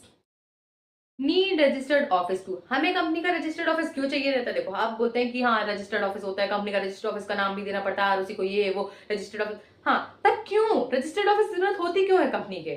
कहीं भी रह सकते, कुछ दिन इधर रह ली कंपनी, कुछ दिन इधर रह ली, क्यों रजिस्टर्ड ऑफिस चाहिए हमें? क्या जरूरत है परमानेंट रजिस्टर्ड ऑफिस की? होती है, पर क्यों होती है? Receive communication. भाई देखो यदि आप किसी को कम्युनिकेशन भेजना, अब किसी को क्या पता तुम्हारी कंपनी कहाँ है, किसी मेंबर को कोई भी बात करनी है, कुछ भी नोटिस भेजना, आरओसी को कुछ नोटिस भेजना, तो वो कहाँ भेजी? आप तो कुछ दिन आपकी कंपनी यहाँ थी, कुछ दिन बाद वहां थी, उसको कैसे पता? अब आप आज के दिन से उसको आज को भेजना है आरओसी को, तो उसको क्या पता आज आपकी कंपनी कहाँ है? वो ढूंढती थोड़ी ना रहेगी। इसलिए एक रजिस्टर्ड ऑफिस होना चाहिए ताकि आरओसी को पता हो कि आपकी कंपनी यहाँ है, उसको कोई भी कम्युनिकेशन भेजना हो, कोई भी लेटर भेजना हो, कुछ भी बात कहनी हो, तो हाँ उसको पता है कि आप यहाँ पर है, तो वो यहाँ आपको भेज सकती है। डिसाइड जुरिडिक्शन ऑफ आरओसी, पता करने के लिए कि आपके अंदर कौन सी आरओसी अप्लाई होती है, आप किस आरओसी के अंदर आते हैं, ये भी पता करने के लिए। Decide the nationality of company, company की नेशनलिटी क्या है, कंपनी कौन सी नेशन में आती है, ये भी पता करने के लिए कंपनी का एक रजिस्टर्ड ऑफिस होना मैंडेटरी है। इनकॉर्पोरेशन ऑफ कंपनी, कंपनी जिस दिन इनकॉर्पोरेट होती है, कंपनी जिस दिन कैसे इनकॉर्पोरेट होती है, वो पॉइंट्स हमने पढ़े थे कि कंपनी को इनकॉर्पोरेट करने के लिए कौन कौन से डॉक्यूमेंट है जो हमको आरओसी के पास भेजने पड़ते हैं। वही कंपनी इनकॉर्पोरेशन हो जाती है, कब इनकॉर्पोरेशन हो जाती है? जब आरओसी हमारी कंपनी को सर्टिफिकेट ऑफ इनकॉर्पोरेशन और एक यूनिक सीआईएन भेज देता है, दे देता है। याद है ना आपको वो पॉइंट्स? हाँ, जब कंपनी इनकॉर्पोरेशन हो जाती है, जब उसको सर्टिफिकेट ऑफ इनकॉर्पोरेशन मिल जाता है, उस दिन से लेकर 30 दिन के अंदर अंदर, विद इन 30 डेज, कंपनी जिस दिन इनकॉर्पोरेशन हो रही है उस दिन से 30 दिन के अंदर अंदर, किस दिन से 30 दिन के अंदर अंदर? उस दिन से जिस दिन से कंपनी इनकॉर्पोरेशन हुई है, उस दिन से 30 दिन के अंदर अंदर registered office capable of receiving communication, registered office company का बन जाना चाहिए और वो कैपेबल होना चाहिए कि कभी भी कोई भी हमको कम्युनिकेशन भेज रहा है तो हमारा रजिस्टर्ड ऑफिस कैपेबल हो कि वो कम्युनिकेशन रिसीव कर सकता है। मतलब इनडायरेक्टली रजिस्टर्ड ऑफिस स्टैब्लिश हो जाना चाहिए।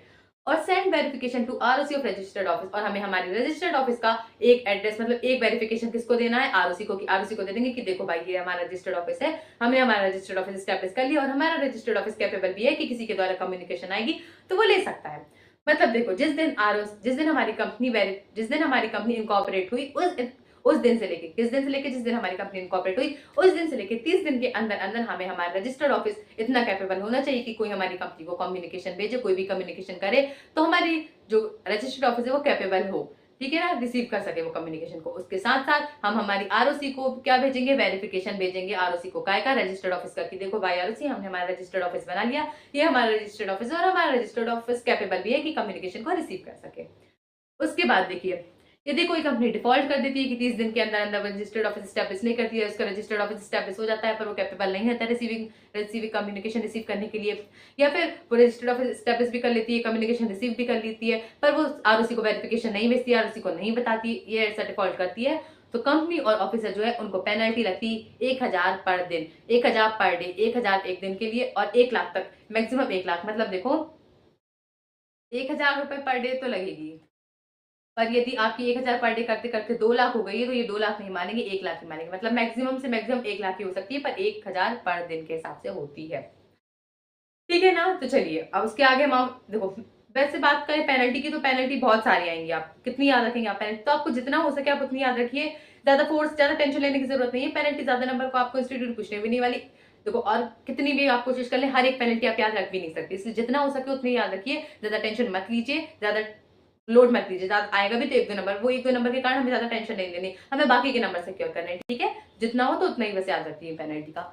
उसके बाद नेम ऑफ कंपनी, कंपनी का नाम, रजिस्टर्ड ऑफिस की बात तो कर ली हमने, कंपनी का रजिस्टर्ड ऑफिस, अब आती है नाम, अब बात आती है बात कंपनी के नाम की। कंपनी का नाम mention outside the office of business space, जो भी कंपनी का नाम है वो कंपनी के ऑफिस के बाहर लिखा हुआ होना चाहिए, कंपनी की जो बिजनेस स्पेस है उसके बाहर लिखा हुआ होना चाहिए। अब देखो आपका ये ऑफिस है, आपकी कंपनी के बाहर आपकी कंपनी का नाम नहीं लिखा है, अब किसी को क्या पता कि आपकी कंपनी, देखो जो लोग जानते हैं उनको तो पता ही है आपकी कंपनी, जो नहीं जानते उसको कैसे पता है आपकी कंपनी, वो भाई ढूंढ नहीं रहा है बेचारा, आ गया बाहर ढूंढ ही रहा है कि आपकी कंपनी कहाँ है, तो आपका नाम बाहर लिखा रहेगा तो उसको पता चलेगा ना किसी बंदे को कि हाँ ये आपकी कंपनी, यहाँ आपकी कंपनी, ये आपकी कंपनी का ऑफिस है, तो कंपनी का नाम लिखना जरूरी है या नहीं है ना, तभी तो आपकी कंपनी को कोई ढूंढ पाएगा, पहचान पाएगा कि हाँ यहाँ आपकी कंपनी है, ठीक है, तो इसलिए आपकी कंपनी का नाम, आपकी जो बिजनेस, आपकी जो भी ऑफिस है, जो भी आपका बिजनेस स्पेस है उसके बाहर लिखा हुआ होना चाहिए। Name change in last two year farmer name with new name, पिछले 2 साल के अंदर अंदर आपकी कंपनी का नाम चेंज हुआ है, मतलब आपकी कंपनी जैसे पहले थी राम लिमिटेड, अब राम की शादी हो गई, चलो पहले कंपनी का नाम था राम लिमिटेड, अब राम की शादी हो गई, अब राम चाहता है कि मैं अपनी कंपनी का नाम अपनी वाइफ के नाम पे रखूं, अब राम अपनी वाइफ का नाम रख देता राधिका, तो राम चाहता है कि मैं अपनी वाइफ के नाम पे अपनी कंपनी का नाम रखूं, तो राम लिमिटेड जो है वो राम लिमिटेड अपने नाम को चेंज करना चाहती है राधिका लिमिटेड में, तो नाम चेंज हुआ राम लिमिटेड से राधिका लिमिटेड। तो देखो यदि 2 साल के अंदर अंदर यदि आपकी कंपनी का नाम चेंज होता है तो आपको कंपनी के जो बाहर, अभी हमने देखा था कि कंपनी के बाहर कंपनी का नाम लिखा होना चाहिए, तो वही कंपनी के बाहर जो आप कंपनी का नाम लिखते हैं उस नाम में आपको अपना पुराना नया नाम तो लिखना ही, नया नाम के साथ साथ आपको अपना पुराना नाम भी लिखना है, मतलब राधिका लिमिटेड भी लिखेंगे आप ब्रैकेट में, राम लिमिटेड भी लिखेंगे, क्यों, देखो अब हर मेंबर, मतलब हर कोई इंसान तो आपसे कंपनी से बार बार तो मिलता नहीं है, आपके जो रेगुलर क्लाइंट्स होंगे वो बात अलग है, पर ऐसे कोई भी पर्सन होते हैं जो आपको 5-5 साल बाद मिलते हैं, तो यदि कोई बंदा है, कोई पर्सन है जो आपकी कंपनी में 3 साल पहले आपसे काम कर 2 साल पहले आपसे काम कर रहा था, ठीक है ना, 2 साल पहले आपकी कंपनी के साथ उसने काम किया था, अब वो आपकी कंपनी के पास आ रहा है, वो आपकी कंपनी को राम लिमिटेड से ही जानता है, उसको नहीं पता कि आपके भाई शादी होगी 2 साल के अंदर अंदर आपके नाम राधिका लिमिटेड हो गया, तो आपकी कंपनी के बाहर राधिका लिमिटेड लगेगा, लिखा मिलेगा, तो उसको तो ये लगे दूसरी कंपनी है, उसको क्या पता कि ये वही कंपनी है, तो इसीलिए हम राधिका लिमिटेड के साथ राम लिमिटेड भी लिखते हैं, कब, 2 साल तक के लिए, ताकि उस 2 साल के अंदर तो देखो सबको पता चली जाएगा कि नाम राम लिमिटेड का राधिका लिमिटेड हो गया,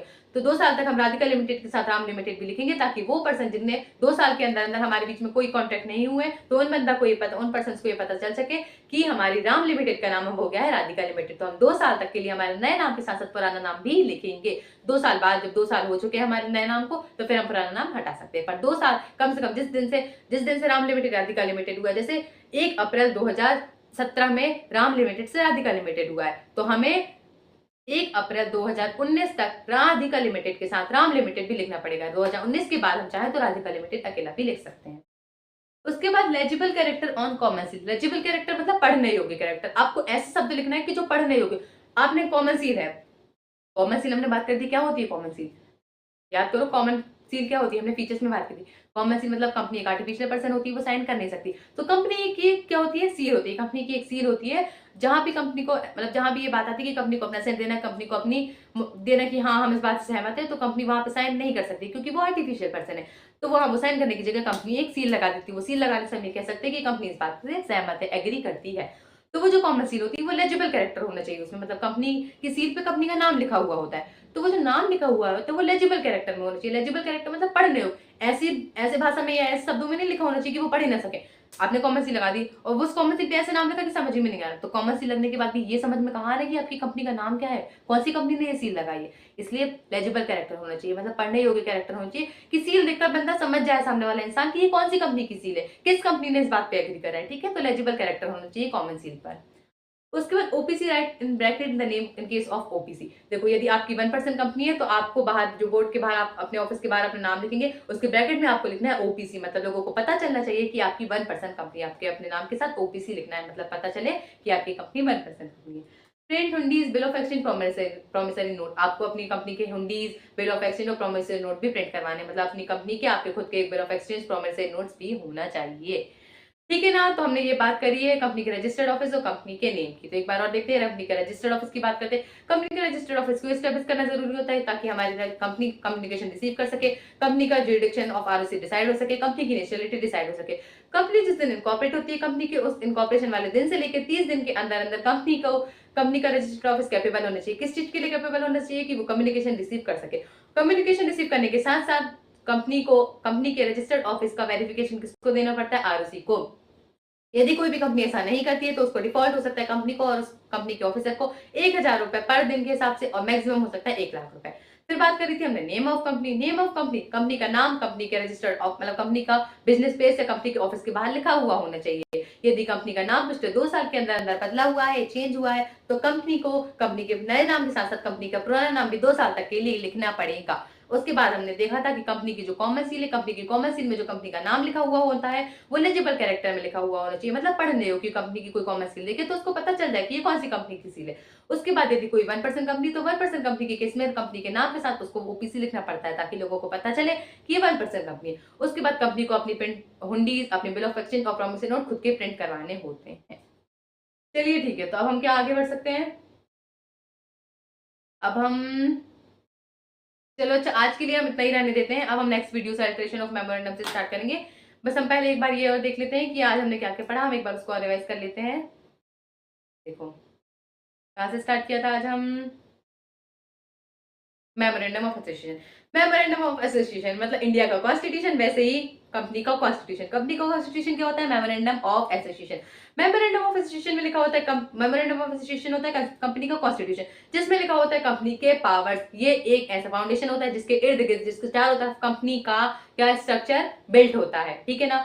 मेमोरेंडम, कंपनी के मेमोरेंडम ऑफ एसोसिएशन में क्या क्या लिखा होता है, नेम क्लॉज। नेम क्लॉज के अंदर लिखा होता है कंपनी का नाम, उसके साथ साथ लिखा होता है उसका सफिक्स, मतलब प्राइवेट कंपनी है तो प्राइवेट लिमिटेड, पब्लिक कंपनी है तो लिमिटेड, ओपीसी है तो ओपीसी। और कंपनी के नाम ऐसा ऑफेंसिव नहीं होना चाहिए, या फिर ऐसा किसी पुरानी कंपनी, जो पुरानी किसी कंपनी है उसके जैसा सेम टू सेम नहीं होना चाहिए, या पुरानी कंपनी से मिलता जुलता नहीं होना चाहिए। ये कंपनी के साथ ऐसा जैसे नेशन, सेंट्रल, ऐसा वर्ड नहीं लिखा होना चाहिए कि जिससे वो ये इंडिकेट करे कि ये कंपनी गवर्नमेंट से रिलेटेड है, जबकि वो कंपनी गवर्नमेंट से रिलेटेड है ही नहीं है, तो वो बात अलग है। जबकि नहीं है तो कोई ऐसा वर्ड नहीं होना चाहिए जिससे आप ऐसा रिलेट करें कि आपकी कंपनी गवर्नमेंट से रिलेटेड है। उसके बाद आता है, उसके बाद लिखेंगे डोमिसाइल क्लॉज। डोमिसाइल क्लॉज में आपको अपनी कंपनी जहां रजिस्टर्ड है उसका, उस रजिस्टर्ड ऑफिस, सॉरी, और डोमिसाइल क्लॉज में आपकी कंपनी जिस स्टेट में रजिस्टर्ड है आपको उस स्टेट का नाम लिखना पड़ेगा। उसके बाद हमने बात की थी ऑब्जेक्ट क्लॉज लिखेंगे। ऑब्जेक्ट क्लॉज में कंपनी के ऑब्जेक्टिव लिखना है, मतलब जो मेन एक्टिविटी कंपनी का क्या ऑब्जेक्टिव है, और एंसिलरी एक्टिविटीज मतलब वो सारी एक्टिविटीज जो हमने ऑब्जेक्टिव को पूरी करने के लिए करी हुई है वो सारी एक्टिविटीज भी लिखेंगे। लायबिलिटी क्लॉज में हम कंपनी का क्या लिखेंगे, कंपनी के मेंबर्स कितने परसेंट, मतलब company in case wind up होने लगे तो वाइंड अप होने के टाइम पर जो कंपनी की एसेट्स है उन एसेट में मेंबर कितना लायबल होंगे वो सब लिखते हैं। कंपनी के मेंबर की लायबिलिटी कितनी होती है वो लिखेंगे। कैपिटल क्लॉज में कंपनी का ऑथराइज कैपिटल कितना है, कंपनी के कौन से टाइप ऑफ शेयर है, कंपनी के कितने शेयर है, कितने रुपए वाले शेयर है वो लिखेंगे। 1% कंपनी के केस में उस व्यक्ति का नाम लिखेंगे जो मेंबर की डेथ होने के बाद मेंबर बन जाए, मतलब इनडायरेक्टली नॉमिनी का नाम लिखेंगे। फिर हमने बात की थी डॉक्ट्रिन ऑफ अदरवाइज, मतलब बियॉन्ड दी पावर्स, मतलब सोनू को 250 रुपए की पावर दी गई थी, सोनू ने 500 रुपए खर्च कर लिए तो उसने क्या कर दिया है, बियॉन्ड दी पावर्स काम बियॉन्ड दी पावर्स मतलब पावर से आगे जाके काम करना, तो उसमें आता है डॉक्ट्रिन ऑफ अल्टावायर्स। यदि आपकी कंपनी डॉक्ट्रिन ऑफ अल्टावायर्स वाले ट्रांजेक्शन करती है तो आपकी कंपनी किसी के ऊपर केस भी नहीं कर सकती और कोई आपकी कंपनी के ऊपर केस भी नहीं कर सकता है। यदि आप गुड्स सप्लाई करते हैं, ये सर्विसेज किसी को देते हैं या फिर आप लोन देते हैं और किसके अंदर देते हैं, आप बियॉन्ड दी पावर्स काम करके देते हैं, मतलब आपको जितने का जैसे जितने की भी आपको सामान बेचना चाहिए था आपने उससे ज्यादा बेच, जितनी आपकी पावर थी आप उससे ज्यादा आगे जाके सर्विस दे दें या फिर गुड्स दे दें या फिर लोन दे दें, तो फिर आप सामने वाले व्यक्ति से अपना पैसा वापस नहीं ले सकते, गुड्स के पैसे नहीं ले सकते या फिर लोन की रिकवरी नहीं कर सकते हैं। उसके बाद हमने बात करती है article of association. Article of association क्या होता है, घर के कायदे कानून, मतलब कंपनी के रूल्स और रेगुलेशन, जिसमें कंपनी के रूल्स और रेगुलेशंस लिखे होते हैं। पर हमने बात करती है यदि कंपनी फॉर्म हो जाती है और फॉर्मेशन के बाद कंपनी को लगता है कंपनी के रूल्स को और रेस्ट्रिक्ट कर देना चाहिए, मतलब जैसे 10 बजे वाला टाइम था लास्ट टाइम, हम उसको 8 बजे कर रहे हैं, तो कंपनी को और रेस्ट्रिक्ट करना है, मतलब एंट्रेंचमेंट लाता है, मतलब और रेस्ट्रिक्ट करना है कंपनी को अपने रूल्स फॉर्मेशन के बाद। तो यदि प्राइवेट कंपनी के केस में ऐसा करना है तो कंपनी को अपने सारे के सारे मेंबर से एग्री करवाना पड़ेगा। पब्लिक कंपनी के केस में ऐसा करना है तो कंपनी को एक स्पेशल रेजोल्यूशन जनरल मीटिंग में पास करना पड़ेगा। उसके बाद हमने बात करी signing off memorandum and article, company के मेमोरेंडम और आर्टिकल पर साइन करवाना। तो जो भी सब्सक्राइबर होते हैं मेमोरेंडम में, वो सारे के सारे सब्सक्राइबर एमओए और एओए को साइन करते हैं और साइन करने के साथ साथ वो किसी एक गवाह की मौजूदगी में अपना नाम, अपना पता, अपना ऑक्यूपेशन, अपना डिस्क्रिप्शन भी लिखते हैं। और यदि वही सब्सक्राइबर इलिटरेट है तो वो साइन करने की जगह अपना अंगूठा लगाए, अंगूठा लगाकर वो अपना एसेंट देगा, उस बात से एग्री करेगा, किस बात से, जो एमओए और एओए में लिखी हुई है। पर वो अपना नाम पता, जैसे कि ऊपर वाले व्यक्ति ने, जो पहले वाले व्यक्ति ने सब्सक्राइबर ने लिखा था, वो तो लिख नहीं सकता, तो कोई दूसरा बंदा है जो उसके बिहाफ में आएगा और उसके बिहाफ में उसका नाम, पता, ऑक्यूपेशन, डिस्क्रिप्शन लिखेगा। पर वो अपना एसेंट दे रहा है, वो उस बात से एग्री कर रहा है, वो अपना अंगूठा लगा है, तो उसको पता होना चाहिए कि एमओए और एओए में क्या लिखा है। तो वही पर्सन जिसने इस इलिटरेट पर्सन के बिहाफ में उसका नाम पता लिखा था, वही पर्सन की ये ड्यूटी होती है, ये उसका फर्ज बनता है, ये उसको क्या करना पड़ेगा कि उसको ये करना पड़ेगा कि उसको एमओ और एओए में जो भी लिखा है वो अच्छे से पढ़कर और समझाना पड़ेगा, किसे, वो इलिटरेट पर्सन जो पढ़ा लिखा नहीं है, जिसने अंगूठा लगाया हुआ है। इनकेस यदि सब्सक्राइबर एक बॉडी कॉर्पोरेट है तो बॉडी कॉर्पोरेट के बिहाफ में या तो मेंबर या तो उसका ऑफिसर या तो डायरेक्टर साइन करेगा, तो हम ये मान लेंगे कि बॉडी कॉर्पोरेट उस बात से एग्री करती है। या फिर यदि एक सब्सक्राइबर एक क्या है एलएलपी है, तो कोई भी एलएलपी का एक पार्टनर उसके एलएलपी के बिहाफ में साइन करता है, तो भी हम ये मान लेंगे कि एलएलपी इस बात से एग्री करती है। उसके बाद हमने बात करते हैं act to override memorandum article. यदि एक्ट और आर्टिकल में कोई एक ही टॉपिक पे बात कही गई है तो हम आर्टिकल की बात ना मानते हुए एक्ट की बात मानेंगे, एक्ट सुपीरियर होता है। पर यदि एक्ट में ही किसी सेक्शन में ऐसा कहती है कि आर्टिकल सुपीरियर, तो उस टॉपिक पे, उस सेक्शन से रिलेटेड हम किसको मानेंगे, आर्टिकल को सुपीरियर। क्यों? क्योंकि एक्ट नहीं कहती है कि भाई आर्टिकल इज सुपीरियर। उसके बाद इफेक्ट ऑफ मेमोरेंडम और आर्टिकल, एक बार मेमोरेंडम और आर्टिकल कंपनी का रजिस्टर्ड हो जाता है तो कंपनी और मेंबर उस बात से बाइंड हो जाते हैं, मतलब मेमोरेंडम और आर्टिकल में जो भी लिखा है कंपनी को और फिर मेंबर को वो चीज करनी ही पड़ेगी, वो बाइंड हो गए हैं उस चीज से। उसके बाद हमने बात करी है लास्ट में रजिस्टर्ड ऑफिस के बारे में कि यदि हम देखो कंपनी का रजिस्टर्ड ऑफिस स्टैब्लिश करना पड़ता है, क्यों चाहिए जरूरत, ताकि हम कंपनी हमारी कम्युनिकेशन रिसीव कर सके, हमारी कंपनी की आरओसी का जुरिडिक्शन डिसाइड हो सके, कंपनी की नेशनलिटी क्या है वो डिसाइड हो सके। फिर देखा था हमने कि यदि कंपनी, जिस दिन कंपनी इनकॉर्पोरेट हो रही है उस इनकॉर्पोरेशन वाली डेट से लेकर कंपनी के 30 दिन के अंदर अंदर कंपनी को क्या करना पड़ता है, कंपनी को रजिस्टर्ड ऑफिस स्टैब्लिश करना पड़ता है और कंपनी का रजिस्टर्ड ऑफिस कैपेबल होना चाहिए, किस लिए, रिसीव द कम्युनिकेशन, कोई भी कम्युनिकेशन भेज रहा है तो कंपनी का रजिस्टर्ड ऑफिस कैपेबल होना चाहिए कि वो कम्युनिकेशन को रिसीव कर सके। इसके साथ साथ जो कंपनी का रजिस्टर्ड ऑफिस स्टैब्लिश हो गया है उसका वेरिफिकेशन हम आरओसी को भेजेंगे कि देखो भाई आरओसी हमारा रजिस्टर्ड ऑफिस स्टैब्लिश हो चुका है, हमारा रजिस्टर्ड ऑफिस है और हमारा रजिस्टर्ड ऑफिस कैपेबल भी है कि वो कोई कम्युनिकेशन भेजता है तो हमारा रजिस्टर्ड ऑफिस कम्युनिकेशन रिसीव कर सकता है। उसके बाद यदि कोई पर्सन या कोई भी कंपनी यदि डिफॉल्ट करती है इस केस में, तो जो भी कंपनी है और जो भी ऑफिसर है उसके ऊपर पेनल्टी आएगी 1000 रुपए प्रतिदिन और मैक्सिमम ये हो सकती है 1 लाख रुपए। उसके बाद हमने बात करी थी नेम ऑफ कंपनी, जो कंपनी का नाम है वो कंपनी के रजिस्टर्ड ऑफिस जो भी है, कंपनी की बिजनेस प्लेस जो भी है उसके बाहर लिखा हुआ होना चाहिए। उसके साथ साथ यदि कंपनी का नाम 2 साल के अंदर, पिछले 2 साल के अंदर बदला हुआ है तो कंपनी अपने नए नाम के साथ साथ पुराना नाम भी 2 साल तक के लिए कंटिन्यू लिखेगी, ताकि वो व्यक्ति जो कंपनी को जिसके नए नाम के बारे में नहीं पता उसको पता चल सके कि ये इसका पुराना नाम है, ये इसका पुराना नाम बदल के नया नाम हो गया है। उसके बाद कंपनी का जो भी कॉमन सील है उस कॉमन सील में जो कंपनी का नाम लिखा हुआ होता है वो लेजिबल कैरेक्टर में होना चाहिए, ताकि आपकी कॉमन सील देखकर ये पता चल सके कि ये आपकी कंपनी की कॉमन सील है। उसके बाद यदि आपकी कंपनी 1% कंपनी है तो आपकी कंपनी के नाम के साथ साथ ब्रैकेट में लिखा हुआ होना चाहिए ओपीसी, ताकि पता चल सके कि आपकी कंपनी एक 1% कंपनी है। उसके साथ साथ आपकी कंपनी की एक सेपरेट प्रिंट, आपकी सब कंपनी सेपरेट प्रिंट रिलीज करवानी चाहिए, उसके खुद के बिल ऑफ एक्सचेंज होने चाहिए, प्रॉमिसरी नोट भी होना चाहिए।